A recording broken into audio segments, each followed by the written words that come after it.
Date है आज 7 जून 2023। ये सब टॉपिक डिस्कस करेंगे इस क्लास में। फर्स्ट टॉपिक है पीयर टू पीयर लैंडिंग। ये प्रीलिम्स के लिए भी इम्पोर्टेंट है और जीएस पेपर 3 मेंस के लिए। आरबीआई इसके लिए रूल्स एंड रेगुलेशन बनाने जा रहा है। पीयर टू पीयर का मतलब है इंडिविजुअल के बीच में। जैसे अगर एक आदमी को लोन लेना है तो वो बैंक के पास जाता है और बैंक में अपना खाता खुलवाता है, फिर उसको लोन मिलता है। लेकिन अगर वो बैंक के पास ना जाना चाहे, किसी आदमी से ही लेना चाहे लोन जो देना चाहे और उसके लिए एक प्लेटफॉर्म हो, तो इसी तरह से एक ऑनलाइन प्लेटफॉर्म बनाने जा रहा है आरबीआई, जिसमें कोई भी आदमी किसी आदमी को लोन दे सकता है। ये एक वेबसाइट होगी जो बोरोअर और लेंडर को डायरेक्टली कनेक्ट करेगी। मान लो इंटरनेट पे एक वेबसाइट होगी, पोर्टल होगा, जहाँ पे बोरोअर जो उधार लेना है जिसे, वो अपने आप को रजिस्टर कराएगा और जिसको उधार देना है वो अपने आप को रजिस्टर कराएगा इस P2P प्लेटफॉर्म पे, पीयर टू पीयर प्लेटफॉर्म पे। और इसमें जब लोन चाहिए होगा, रजिस्टर कराने के बाद उसे लोन मिल जाएगा। जो आदमी लोन देना चाहता है उसको भी रजिस्टर कराना पड़ेगा और जिसको लोन लेना उसको भी। ये कोई भी इंडिविजुअल अगर डायरेक्टली किसी इंडिविजुअल को लोन देना चाहता है तो बिना किसी फाइनेंशियल इंस्टीट्यूशन के, मिडलमैन के, वो लोन दे सकेगा। अभी देखो बैंक से लेना पड़ता है उसे, बीच में बैंक होता है। भले ही देखो बैंक में और लोगों का पैसा जमा है, वही पैसा दूसरे आदमी को बैंक लोन में देता है, लेकिन बीच में तो बैंक है ना। लेकिन अगर किसी आदमी के पास पैसा है, वो लोन देना चाहता है तो डायरेक्टली किसी आदमी को दे सकेगा। बीच में कोई भी मिडलमैन नहीं रहेगा, कोई भी फाइनेंशियल इंस्टीट्यूशन या बैंक नहीं रहेगा। ऐसा 2017 में आरबीआई ने ये सर्विस ऑलरेडी शुरू की थी। इसके लिए रूल्स रेगुलेशन बनाए थे, लेकिन इसमें केवल जो एनबीएफसी है, नॉन बैंकिंग फाइनेंशियल कंपनी, वो ही अपने आप को रजिस्टर करा सकती थी पीयर टू पीयर प्लेटफॉर्म में एज ए लेंडर, यानी कि वो लोन दे सकती थी। और इसकी परमिशन लेनी पड़ती थी आरबीआई से। जब आरबीआई परमिशन दे देता था, आरबीआई रजिस्ट्रेशन करता था उसका और उसे सर्टिफिकेट देता था, तभी कोई NBFC, non banking financial company, उधार दे सकती थी। और इसके लिए एनबीएफसी के पास कम से कम 2 करोड़ रुपए होने चाहिए थे अगर उसको पीयर टू पीयर प्लेटफॉर्म पे रजिस्टर कराना है तो, तभी वो लैंड कर सकती थी, उधार दे सकती थी किसी को। लेकिन अब ऐसा प्लेटफॉर्म बनाने जा रहा है आरबीआई जिसमें कोई भी इंडिविजुअल किसी दूसरे इंडिविजुअल को लोन दे सकेगा। नेक्स्ट टॉपिक है वन धन विकास केंद्र। ये प्रीलिम्स के लिए भी इंपॉर्टेंट है और मेंस के लिए भी, जीएस पेपर 2 और 3 के लिए। अभी देखो 120 ट्राइबल वुमन है ओडिशा में। उन्होंने वन धन विकास केंद्र के जरिए बहुत सारे आइटम बनाए और उनको मार्केट में बेचा और उनकी काफ़ी सारी इनकम हुई। जैसे ये महिलाएं बनाती हैं laddu, cake, jam, toffee, pickle, अचार, स्क्वैश, पकौड़ा, बिस्किट। ये ड्राई महुआ फ्लावर है, उनका यूज करके बनाती हैं। और देखो महुआ क्या है, महुआ एक ट्री है, पेड़ है, उसमें फ्लावर लगते हैं, फल आता है, उसकी बहुत सारी चीज़ें बनाई जाती हैं। इस तरह से पिकल बनाया जाता है, अचार, उसके केक या लड्डू जैम में, या बिस्किट बनाए जाते हैं उसके। इस तरह से इसका यूज किया जाता है। और महुआ के बारे में 2023 के प्रीलिम्स में भी क्वेश्चन पूछा था और इसके बारे में हमने प्रीलिम्स से पहले 20-25 दिन पहले डिस्कस भी किया था महुआ के बारे में, सारे महुआ ट्री, ये सारे ट्रीज़ के बारे में। तो इस महुआ के बारे में भी जानेंगे। पहले जानेंगे वन धन विकास केंद्र क्या है। मिनिस्ट्री ऑफ ट्राइबल अफेयर्स, इस ट्राइबल अफेयर मंत्रालय ने ट्राइफेड के साथ मिलके ये वन धन स्कीम लॉन्च की थी 2018 में। ये ट्राइफेड क्या है? Tribal cooperative marketing development federation of India. ये कोऑपरेटिव है, मल्टी स्टेट कोऑपरेटिव एक्ट है 1984 का, उसमें ये रजिस्टर है, यानी कि एक स्टैट्यूटरी बॉडी हो गई। 1987 में बनाया था इसको, 1987 में, 1987 में। किस एक्ट के जरिए? Multi state cooperative society act बना हुआ था 1984 का, उसी के जरिए ट्राइफेड को बनाया था as a cooperative. Ministry of tribal affair के अंडर ये काम करती है ट्राइफेड। तो इन दोनों ने मिलकर वन धन स्कीम 2018 में लॉन्च की। किस लिए? ताकि जो ट्राइबल पीपल हैं, जो आदिवासी लोग हैं, उनकी इनकम को बढ़ाया जा सके। वो कोई प्रोडक्ट बनाते हैं, कोई उत्पाद बनाते हैं, मान लो कोई हैंडमेड वस्तु बनाते हैं, हैंडमेड वस्तु, हाथ से बनाई हुई वस्तु, तो डायरेक्टली उनको मार्केट एक्सेस मिल सके, अपनी वस्तुओं को डायरेक्टली मार्केट में बेच सकें। इसके लिए वन धन विकास केंद्र बनाए गए थे। वन धन विकास केंद्र ये लिंक करते हैं लाइवलीहुड और मार्केट लिंकेजेस, यानी कि डायरेक्टली जो ट्राइबल पीपल अपना माल बना रहे हैं उन्हें मार्केट से जोड़ते हैं ये वन धन विकास केंद्र। वन धन विकास केंद्र पे जाके अपना सामान दे सकते हैं और ये आगे मार्केट में बेचता है। अब जान लेते हैं महुआ ट्री के बारे में। महुआ ट्री देखो ये मेनली साउदर्न एशिया में कल्टीवेटेड किया जाता है। सदर्न एशिया आप जानते हो क्या है, ये सदर्न एशिया या साउथ एशिया में 8 कंट्री आते हैं आपका, इंडिया, श्रीलंका, मालदीव, बांग्लादेश, नेपाल, भूटान, पाकिस्तान, अफगानिस्तान, ये 8 कंट्री आते हैं। यहाँ पे ये मेनली होता है और इसमें देखो फ्लावर आता है जो एडिबल होता है, खाने योग्य होता है इसका फूल, और ऑयल सीड्स इसके यूज किए जाते हैं ऑयल बनाने के लिए, इसके सीड्स जो बीज हैं। ये जो महुआ है कई और नाम से भी जाना जाता है इंडिया में और साउथ एशिया में, जैसे मधुका भी कहते हैं इसे, मधकम भी बोलते हैं, महुआ तो है ही, बटर ट्री भी बोलते हैं इसे, महुआ या महवा, महुलो, इलुपाई, मी, वेप्पा सेट्टू, इन नामों से जानते हैं इसको। कैसे ये फॉरेस्ट में पाया जाता है महुआ ट्री, कहाँ पे उगता है, किस क्लाइमेट में?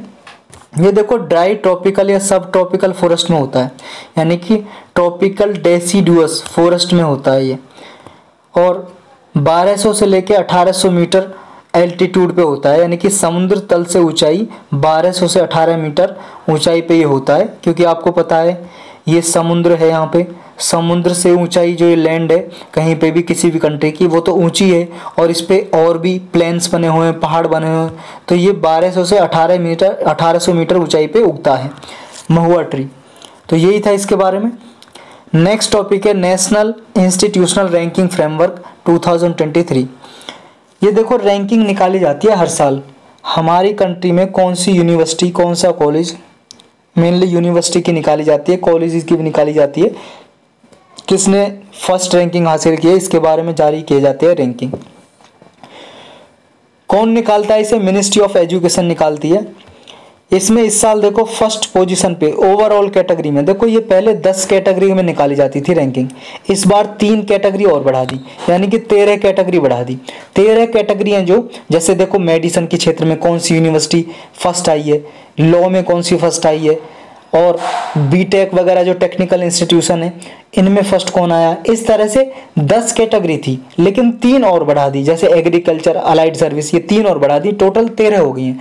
13 कैटेगरी में अलग अलग रैंकिंग भी निकलती है कि उन कैटेगरी में फर्स्ट कौन आया, और एक निकलती है ओवरऑल, सबको मिला के टॉप रैंकिंग किसकी आई है, वो आया है Indian institute of technology Madras, ये IIT मद्रास है, ये फर्स्ट कैटेगरी हासिल की है इसने ओवरऑल कैटेगरी में भी, और इंजीनियरिंग क्षेत्र में भी इसने फर्स्ट रैंकिंग हासिल की है। अगर देखें हम रिसर्च फील्ड में किसने फर्स्ट रैंकिंग हासिल की है, Indian institute of science Bengaluru ने, ये टॉप रहा है यूनिवर्सिटी कैटेगरी में भी और रिसर्च इंस्टीट्यूशन कैटेगरी में भी। और अगर देखें हम मैनेजमेंट में IIM अहमदाबाद ये रहा है फर्स्ट पे, Indian institute of management Ahmedabad में गुजरात में ये फर्स्ट रैंकिंग आया मैनेजमेंट में। मेडिकल के क्षेत्र में देखें तो दिल्ली का जो एम्स है वो फर्स्ट रैंकिंग पे आया है। ये आपको याद करने की कुछ ज़रूरत नहीं है, लेकिन छोटे मोटे एग्जाम में ऐसा पूछ लिया जाता है। UPSC में क्या पूछेगा मैं आगे बताऊंगा, लेकिन फिर भी आपको जनरल नॉलेज के लिए पता होना चाहिए कि कौन सी यूनिवर्सिटी, कौन सा कॉलेज है वो फर्स्ट पे रहता है किस क्षेत्र में। National law school of India university है बेंगलुरु की, लॉ फील्ड में फर्स्ट पे आई है। और एग्रीकल्चर की फील्ड में जो इसी साल जोड़ा है ये नई कैटेगरी, इसमें Indian agriculture research institute new Delhi में ये फर्स्ट पे आया है। 3 एडिशनल ये कैटेगरी जोड़ी है इस साल, जैसे एग्रीकल्चर अलाइड सेक्टर जोड़ा है, दूसरा इनोवेशन के क्षेत्र में जोड़ा है। इनोवेशन का पहले ही Atal ranking of institution on innovation achievement ये रैंकिंग निकालता था नीति आयोग, अब भी निकालता है, लेकिन इसका बर्डन थोड़ा कम हो जाए इसी में इनोवेशन की फील्ड जोड़ दिया इसी रैंकिंग में। नई कैटेगरी एक जोड़ी है architecture to architecture and planning, ये जोड़ी है नई। ये जो रैंकिंग है 13 कैटेगरी में हो गई है, पहले 10 कैटेगरी में आती थी। और 13 कैटेगरी कौन कौन सी हैं ये लिखी हुई है यहाँ पे, आपको याद करने की कोई ज़रूरत नहीं है इनको, लेकिन ये याद करना जरूरी है आपको, मेंस के लिए मोस्ट इम्पोर्टेंट है। अगर मान लो यूनिवर्सिटीज़ में डेवलपमेंट करना हो, उनकी जो मान लो रैंकिंग बढ़ानी हो, उनकी जो परफॉर्मेंस है बढ़ानी हो, तो क्या क्या डेवलपमेंट किया जा सकता है यूनिवर्सिटीज़ में, कॉलेज में। ये आप लिख सकते हो। जो ये 5 पैरामीटर यूज करता है ये NIRF जो रैंकिंग निकालता है, नेशनल इंस्टीट्यूशनल रैंकिंग फ्रेमवर्क, ये 5 पैरामीटर के आधार पे देखता है कि कौन सा कॉलेज फर्स्ट पे है। ये पैरामीटर आप मेंस के आंसर में अगर एजुकेशन से रिलेटेड आए तो वहाँ पे लिख सकते हो, जैसे teaching, learning and resources, research and professional practices, graduation outcome, outreach and inclusivity and perception. ये जो 5 क्राइटेरिया हैं इनके आधार पे रैंकिंग निकलती है। और अगर ये 5 क्राइटेरिया अच्छे हैं किसी इंस्टीट्यूशन में, यूनिवर्सिटी में, तो उसको रैंकिंग दी जाती है उसके बेस पे। नेक्स्ट टॉपिक है इंडियन ओपिनियन। ये एक न्यूज़पेपर है, अखबार, इंडियन ओपिनियन। ये प्रीलिम्स के लिए इंपॉर्टेंट है मेनली। अभी देखो एक एग्जीबिशन हुई, एग्जीबिशन का मतलब प्रदर्शनी, मतलब एक हॉल में न्यूज़पेपर या बुक को लगा देते हैं शोकेस में, तो इसी तरह से उसको बोलते हैं एग्जीबिशन या प्रदर्शनी। ये फोनिक्स सेटलमेंट है, एक फोनिक्स सेटलमेंट है, वहाँ पे ये एग्जीबिशन लगाई गई, लॉन्च की गई। किस उपलक्ष्य में? जो इंडियन ओपिनियन न्यूज़पेपर है इसके 120 साल हो गए हैं। ये महात्मा गांधी जी ने चलाया था 1903 में। 1903 में ये न्यूज़पेपर महात्मा गांधी जी ने साउथ अफ्रीका में चलाया था, तो ये आपको याद रखना है 1903 में। और देखो महात्मा गांधी जी ने क्यों चलाया था? महात्मा गांधी जी ने एक ऑर्गेनाइजेशन बनाई थी, नटल इंडियन कांग्रेस। ये 1894 में बनाई थी साउथ अफ्रीका में। उस टाइम पे देखो साउथ अफ्रीका में गए थे महात्मा गांधी जी, अपनी लॉ डिग्री करने के बाद वहाँ पे प्रैक्टिस कर रहे थे, साउथ अफ्रीका में रह रहे थे।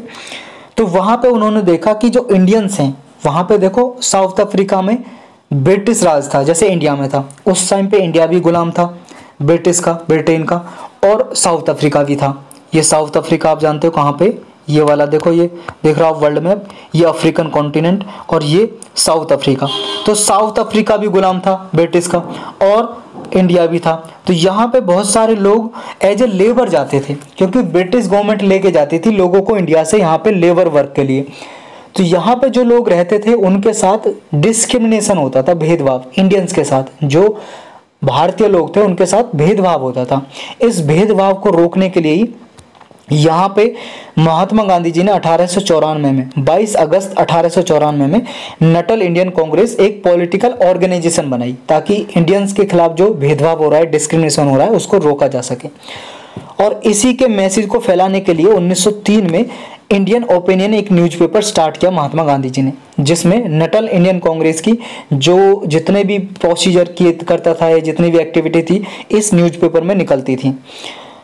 जो ऑपरेसिव लॉज थे गवर्नमेंट के, उसके लिए भी ये फाइट करती थी नटल इंडियन कांग्रेस, जो पॉलिटिकल ऑर्गेनाइजेशन थी। ऑपरेसिव लॉ मतलब जो सताते थे, डिस्क्रिमिनेशन करते थे, ऐसे कानून थे ब्रिटिश गवर्नमेंट के साउथ अफ्रीका में, तो उनके लिए भी काम करता था ये इंडियन ओपिनियन और नटल इंडियन कांग्रेस जो ऑर्गेनाइजेशन है।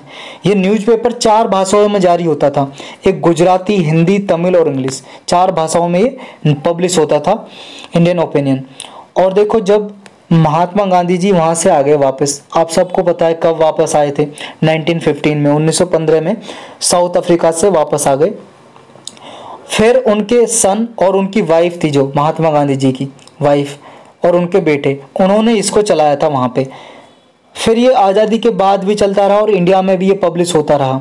लेकिन बाद में ये देखो जो साउथ अफ्रीका में 1962 में इसको बैन कर दिया, प्रतिबंध लगा दिया इस पे साउथ अफ्रीकन गवर्नमेंट ने।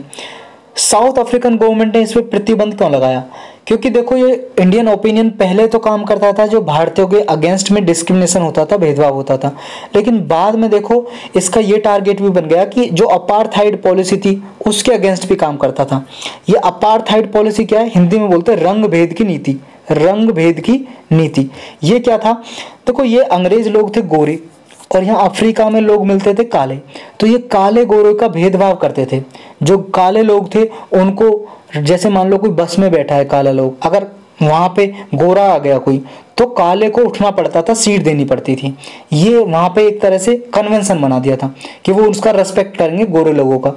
तो उनके साथ बहुत, ये तो एक फील्ड है, बहुत सारी फील्ड में भेदभाव होता था। तो अपार्थाइड पॉलिसी थी जो ब्रिटिश गवर्नमेंट की, और ये गोरे लोग भेदभाव करते थे काले के साथ, तो इसके अगेंस्ट भी इंडियन ओपिनियन आवाज़ उठाता था। लेकिन तब तक देखो साउथ अफ्रीका में ये ब्रिटिश गवर्नमेंट यहाँ पे रही थी और यहाँ पे पॉलिटिकल ऑर्गेनाइजेशन थी जो, उसने बैन लगा दिया था 1962 में इंडियन ओपिनियन न्यूज़पेपर पे। तो तब से बैन लगा दिया था, फिर ये पब्लिश नहीं हुआ था। फिर जान लेते हैं फोनिक्स सेटलमेंट के बारे में, क्योंकि फोनिक्स सेटलमेंट में ही ये एग्जीबिशन लगी है। ये फोनिक्स सेटलमेंट भी ये समझ लो जैसे आश्रम बनाया था इंडिया में गांधी जी ने, साबरमती आश्रम गुजरात में, ऐसे एक फोनिक्स सेटलमेंट थी महात्मा गांधी जी ने 1904 में साउथ अफ्रीका में बनाई थी।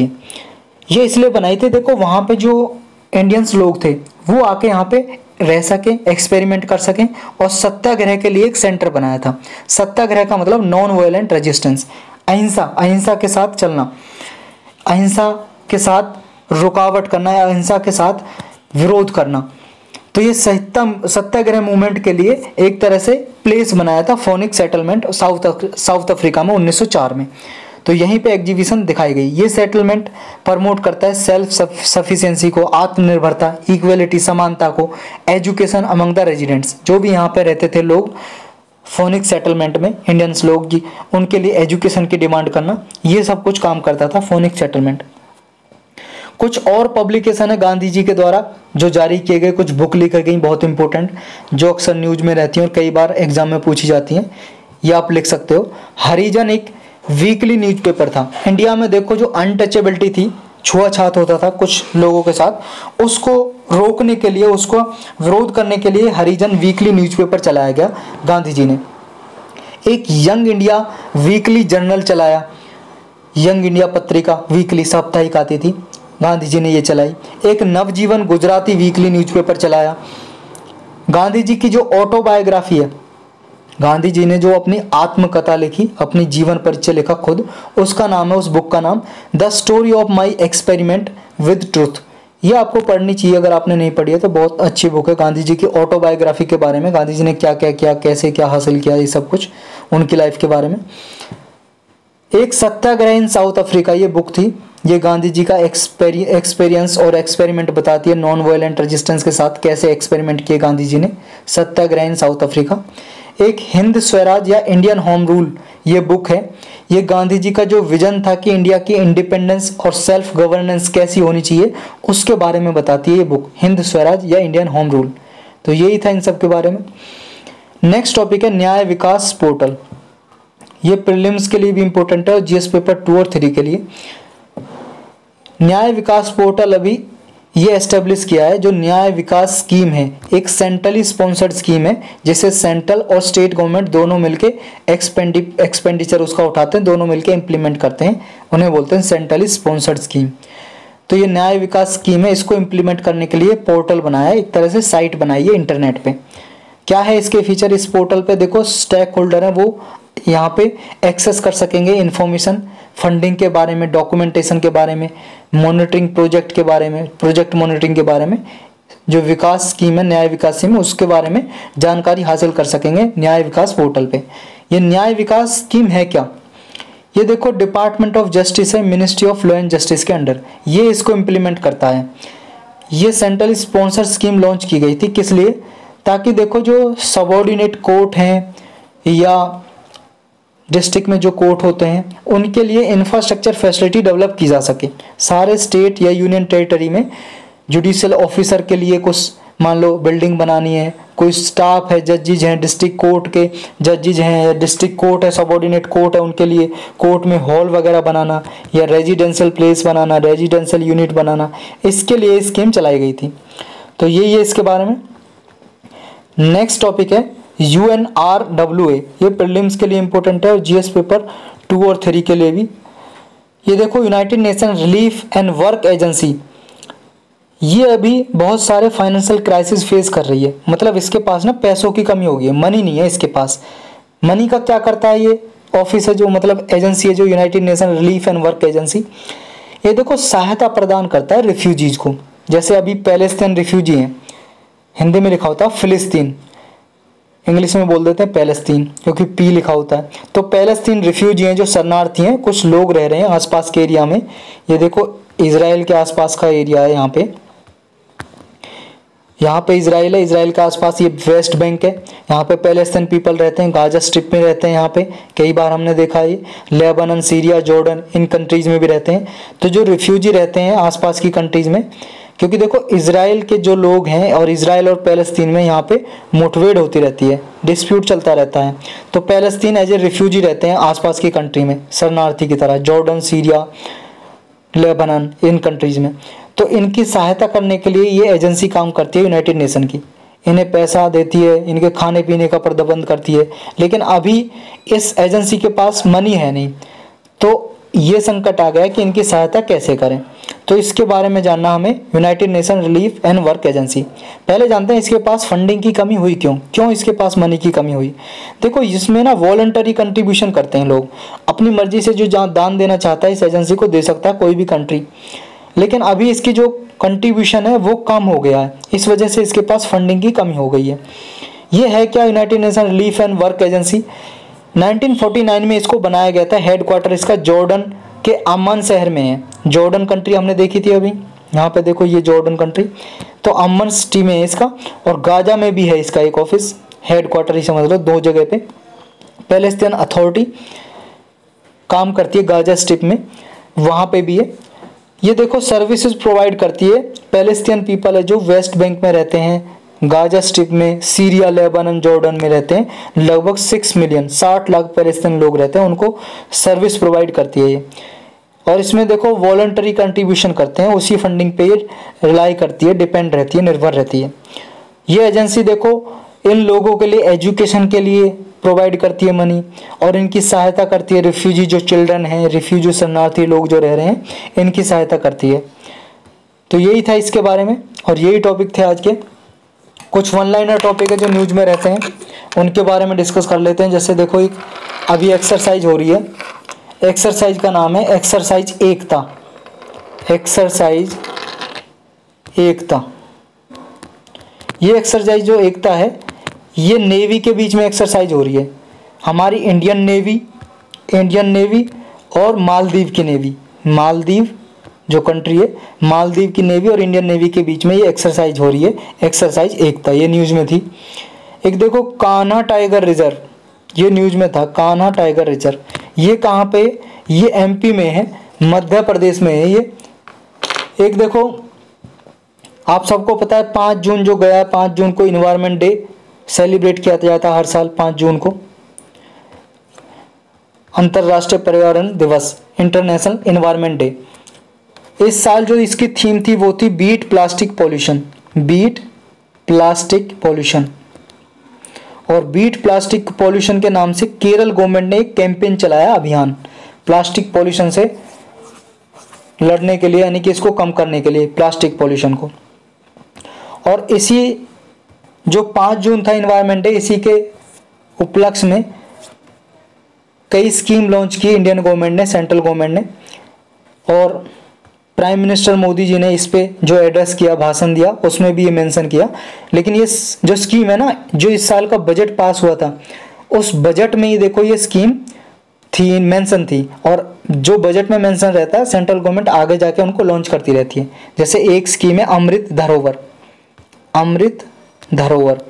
इसमें क्या है, जो हमारे वेटलैंड है, आर्द्र भूमि जिनमें पानी भरा रहता है, ऐसी भूमि, तो अमृत धरोवर जो स्कीम है, इसमें जो वेटलैंड है इनको कंजर्व करना, प्रोटेक्ट करना है। एक मिस्ट स्कीम, इसमें देखो मिस्ट स्कीम में क्या है, जो मैंग्रोव फॉरेस्ट हैं उनको संरक्षित करना, कंजर्व करना है मिस्ट स्कीम में। तो ये यहाँ पे लॉन्च की गई इन्वायरमेंट डे के उपलक्ष्य में। एक देखो सनान हाइड्रो पावर प्रोजेक्ट न्यूज़ में था, सनान। ये सनान हाइड्रो पावर प्रोजेक्ट, यानी कि बिजली से, मतलब पानी से बिजली बनाई जाती है, ऐसा प्रोजेक्ट, हाइड्रो पावर प्रोजेक्ट।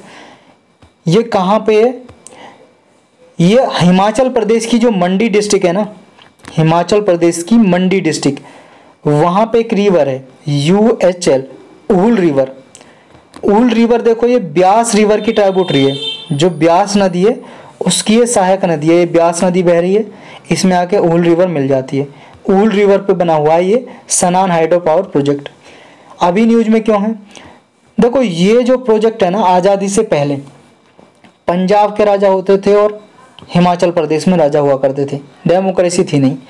तो पंजाब जो गवर्नमेंट थी उसने लीज पे ले लिया था। लीज का मतलब है एक तरह से रेंट पे ले लिया था, लीज पे ले लिया था 99 सालों के लिए, 99 ईयर के लिए हिमाचल से। तो अभी इस पे पंजाब का कंट्रोल है कहाँ पे, ये हिमाचल प्रदेश में। कंट्रोल किसका, पंजाब गवर्नमेंट का। लेकिन इसका 99 ईयर का जो कंट्रोल है, लीज है, वो 2024 में ख़त्म हो रहा है। पंजाब गवर्नमेंट चाहती है इसका जो कंट्रोल है आगे भी चलता रहे। हिमाचल प्रदेश चाहता है कि हिमाचल प्रदेश का कंट्रोल हो, क्योंकि हिमाचल प्रदेश में है। तो इस पे ही डिस्प्यूट चलता रहता है इनका, पंजाब का और हिमाचल प्रदेश का। इस वजह से न्यूज़ में था। तो यही टॉपिक थे आज के।